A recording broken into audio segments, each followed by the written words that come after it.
Hello football fans. এমএলএসে গেল কয়েক ম্যাচে জয়টাকে নিজেদের অভ্যাস বানিয়ে ফেলেছিল ইন্টার মায়ামি। সর্বশেষ টানা 5টি লিগ ম্যাচে জিতেছিল দলটি, কিন্তু আজ অরল্যান্ডো সিটির বিপক্ষে গোলশূন্য ড্র করেছে মায়ামি। যেই ম্যাচটিতে পায়ে ব্যথা থাকার কারণে খেলতে পারেননি লিওনেল মেসি। সর্বশেষ ম্যাচে মন্ট্রিয়ালের বিপক্ষে বাজেভাবে ফাউলের শিকার হয়েছিলেন মেসি, যেখান থেকেই তার পায়ে ব্যথা শুরুটা হয়। এবং আজকের ম্যাচটিতে মেসি সেই পায়ে ব্যথা নিয়ে খেলতে চাননি। মূলত তিনি আসছে কোপা আমেরিকার আগে কোনো ঝুঁকি নিতে চান না, যার কারণেই পায়ে ব্যথা নিয়ে এই ম্যাচটিতে খেলতে চাননি মেসি। এমনকি মায়ামির পক্ষ থেকে জানানো হয়েছে মেসির চোট ততটা গুরুতর নয়। ফ্লোরিডা ডার্বির ম্যাচটির আগে দলের সঙ্গে অনুশীলনও করেছেন মেসি, তবে তাকে নিয়ে আপাতত কোনো ঝুঁকি নিতে চায়নি মায়ামি। মৌসুমের শুরুতেই তারা চায় না যে লিওনেল মেসি গুরুতর ইনজুরির কারণে মাঠের বাইরে চলে যাক, যার কারণে এই ম্যাচটিতে তাকে রেস্ট দেওয়া হয়েছে। কিন্তু মেসিকে ছাড়া আজকের এই ম্যাচটিতে ইন্টার মায়ামি গোলশূন্য ড্র করেছে। অরল্যান্ডো সিটির ঘরের মাঠে মেসিবিহীন মায়ামি জিততে পারেনি, তবে ম্যাচটিতে জয় না পেলেও লিগে সর্বশেষ টানা 8 ম্যাচে অপরাজিত রয়েছে মায়ামি। চলতি মৌসুমে মেসির পাশাপাশি 11টি গোল করেছে লুইস সুয়ারেজ, যার মাধ্যমে তিনি এমএলএসের সর্বোচ্চ গোল স্কোরারের তালিকায় সবার উপরে আছেন।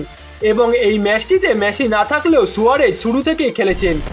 ম্যাচে শুরুতে গোলের সুযোগও পেয়েছিলেন তিনি, তবে উরুগুয়ান এই তারকা সেই সুযোগ কাজে লাগাতে পারেননি।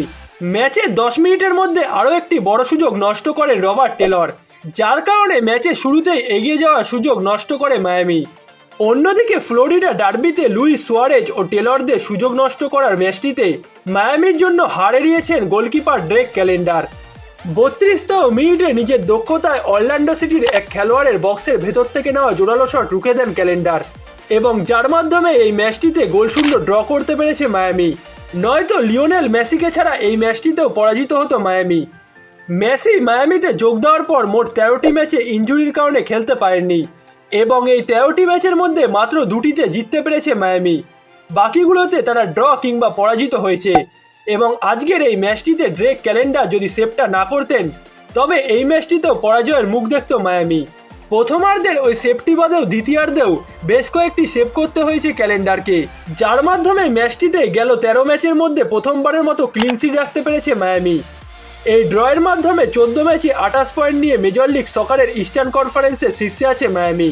2 নম্বরে থাকা সিনসিনাটি 13 ম্যাচে পয়েন্ট 27। ম্যাচটির ফলাফল ছাপিয়ে ইন্টার মায়ামির জন্য দুশ্চিন্তার কারণ হতে পারে মেসির এমন ঘন ঘন চোটে পড়া। চলতি মৌসুমে এর আগেও বেশ কয়েকবার বাজেভাবে ফাউলের শিকার হয়েছেন মেসি, এবং যার কারণে তাকে ছাড়া সব মিলিয়ে চলতি মৌসুমে লিগে মোট 5টি ম্যাচে খেলতে হয়েছে মায়ামিকে। এবং সামনেই কোপা আমেরিকা আসছে, যার কারণে মেসি এই ম্যাচটিতে ইনজুরিতে পড়া ঝুঁকি নিয়ে আর খেলতে চাননি।